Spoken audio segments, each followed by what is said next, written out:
जय श्री कृष्ण बालमित्रांनो, जय योगेश्वर. आज आहे गुरुपौर्णिमा. गुरुपौर्णिमेनिमित्त आपण काय, गुरुपौर्णिमा म्हणजे काय हे आज आपण बघू. गुरुपौर्णिमा म्हणजेच व्यासपौर्णिमा. कोणी याला व्यासपौर्णिमा पण म्हणतं, कारण या दिवशी व्यास ऋषींचा, मुनींचा जन्म झाला.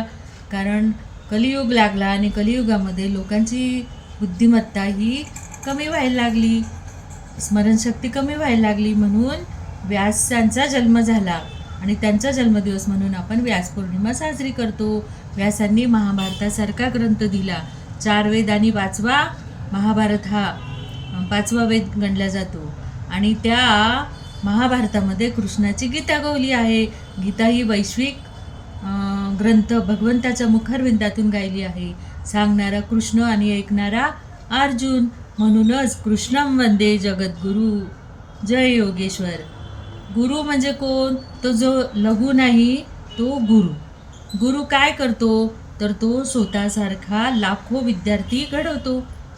लहान मुलांचा पहिला गुरु आई वडील. ते मातीच्या आकाराला आकार देतात, मातीच्या गोळ्याला आकार देतात. त्याप्रमाणे गुरु ज्ञान देऊन शिल्प बनवितो सुंदर. पूर्वी गुरुवरून शिष्य कोणाचा? गुरु परंपरा होती. जसं राम लक्ष्मणाचे गुरु विश्वामित्र, वशिष्ठ. कृष्ण आणि सुदामाचे गुरु सांदीपनी.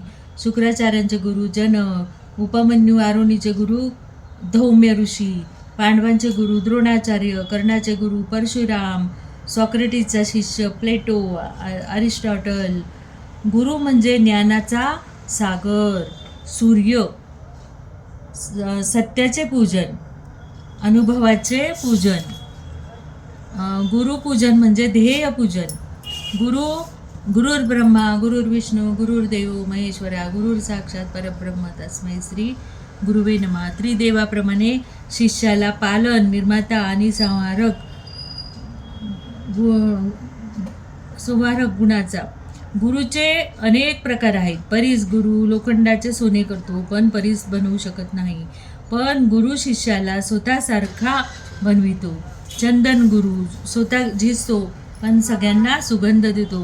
दादांसारखा, पूजनीय दादाजींसारखा. दर्पण गुरु म्हणजे आत्मनिरीक्षण. आपण आत्मनिरीक्षण केलं पाहिजे, त्याला दर्पगुरु म्हणतात.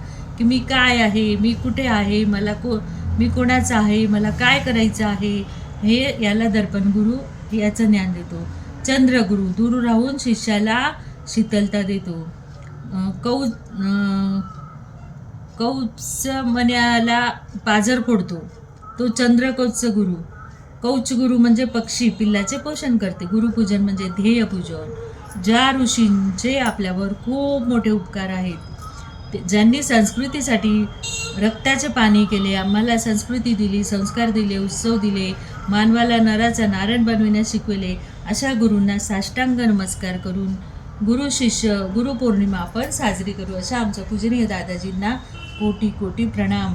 ते स्वतःला म्हणत नाही की मी तुमचा गुरु आहे, पण जो गुरु आपल्याला अध्यात्मात आपली उन्नती करतो, विकास करतो, आपल्याला चांगल्या मार्गाला, अध्यात्माकडे, भगवंताकडे घेऊन जातो, त्या गुरुला कोटी कोटी नमस्कार. जय योगेश्वर.